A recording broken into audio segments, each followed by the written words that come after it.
अप्रैल 1975 का समय था। जियांगचंग नंबर 1 टेक्सटाइल फैक्ट्री और नंबर 2 इलेक्ट्रोमैकेनिकल फैक्ट्री के बीच एक फुल एनर्जी बास्केटबॉल मैच चल रहा होता है। मैच के बीच हमारी फीमेल लीड फेई थोड़ी लेट पहुंचती है। हाथ में एक बड़ा सा सेरेमोनियल फ्लैग होता है और तब तक उसकी फैक्ट्री की टीम पीछे चल रही होती है। लेकिन फेई नी बिल्कुल घबराती नहीं। वो तुरंत स्लोगन चिल्लाना शुरू करती है। हार न मानने और हिम्मत बनाए रखने वाली बातें बोलती है। उसकी आवाज और एनर्जी से ऑडियंस और प्लेयर्स दोनों जोश में आ जाते हैं, खासकर स्टार प्लेयर ये फैंग। उसको वहां देखकर मिस सू को अच्छा नहीं लगता है, जिसको देखकर हम समझ पाते हैं कि फेई का आना उनको अच्छा नहीं लगता है। वहीं दूसरी तरफ हम अपने मेन लीड मुयांग को देखते हैं, जो ट्रेन में बैठा एक ग्रैंडमा और उनके पोते का स्केच बना रहा था। मुयांग काफी लंबे समय बाद जैन चैंग आ रहा था, क्योंकि उनकी फैक्ट्री की छुट्टियां चल रही थी। जब ये कपल मुयांग का स्केच देखता है तो उनको वो स्केच काफी पसंद आता है, तो वो मुयांग से अपनी भी एक स्केच बनाने के लिए कहते हैं और कहते हैं कि वो उसको इसके बदले एक ब्रेड देंगे। तो मुयांग उनका स्केच बनाने के लिए तैयार हो जाता है। वहीं इधर फेई की फैक्ट्री ये कंपटीशन जीत जाती है, तो फेई उस लड़के ये फैंग को कंपटीशन जीतने के लिए थैंक्स करने जाती है। तो उसको वहां देखकर मैडम सू वहां से फैंग लिन के साथ चली जाती हैं। उनके वहां से जाने के बाद ये फैंग फेई से पूछता है कि क्या आप भी हमारी फैक्ट्री में काम करती हैं? तो वो हाँ करती है और उसका थैंक करती है कि उसकी वजह से उनकी फैक्ट्री ये कंपटीशन जीत गई। वो कहता है कि नहीं, ऐसी कोई बात नहीं है, सबने ही इसके लिए मेहनत किया था। इधर मुयांग उस कपल का स्केच बनाकर उनको देता है, तो उनको वो काफी पसंद आता है, जिसके बदले वो लोग उसको एक ब्रेड देते हैं। तो मुयांग वो लेकर उसी ग्रैंडमा के पोते को दे देता है और अपना बनाया हुआ स्केच भी देता है, जिसको देखकर ग्रैंडपा मुयांग का थैंक्स करती हैं। वहीं बैठे ग्रैंडपा भी मुयांग को अपना स्केच बनाने के लिए कहते हैं, तो मुयांग स्माइल करते हुए उनका भी एक स्केच ड्रॉ करने लगता है। अगले सीन में वो ट्रेन से उतरकर अपने सारे कलीग्स का उनकी फैमिली के लिए भिजवाया हुआ सामान डिलीवर करने लगता है। ऐसे ही वो एक आंटी के घर जाता है और बताता है कि ये सामान उनके बेटे ने उनके लिए भिजवाया है।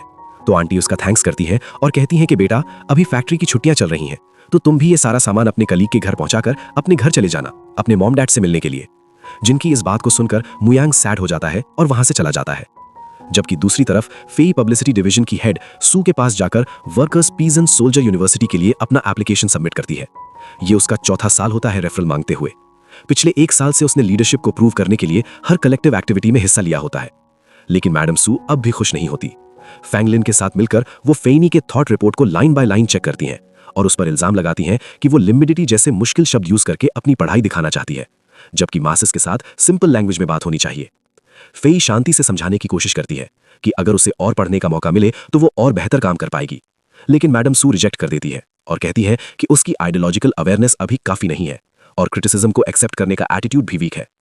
दिल टूट चुकी फेई घर लौटती है तो उसकी मॉम उसको डिनर करने के लिए कहती हैं, तो वो उनको मना करके वहां से अपने कमरे में चली जाती है, जिसको देखकर उसकी मॉम डैड से पूछती हैं कि फेई को क्या हुआ है, वो तो आज यूनिवर्सिटी में अपना एडमिशन लेटर जमा करने गई थी।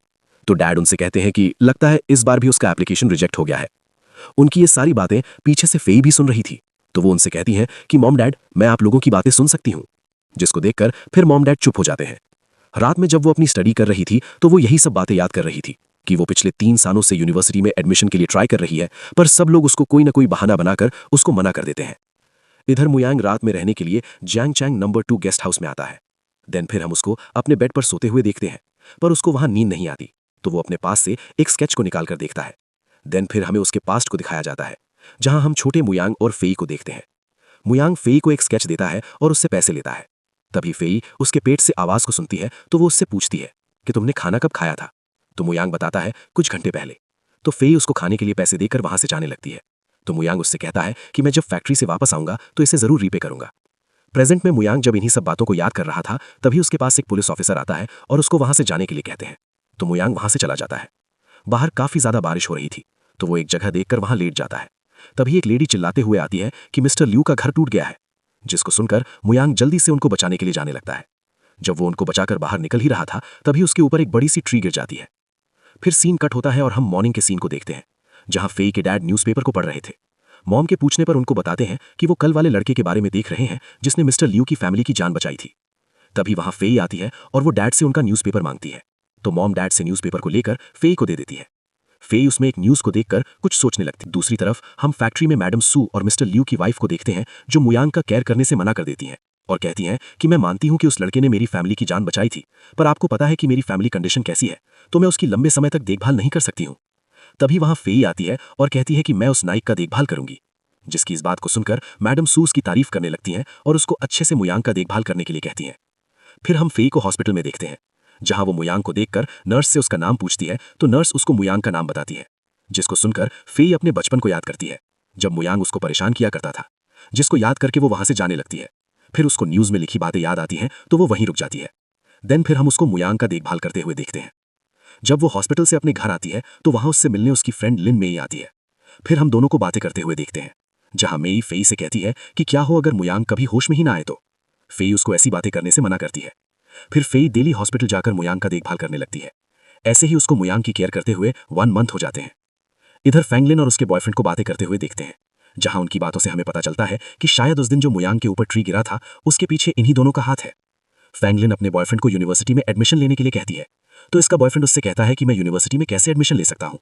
तो फैंगलिन उससे कहती है कि अगर मुयांग कोमा से बाहर आ गया तो हमारे बारे में सबको बता देगा। इससे बचने के लिए हमें कुछ करना होगा। उसके चेहरे को देखकर हम समझ पाते हैं कि वो शायद कोई तो प्लान कर रही है।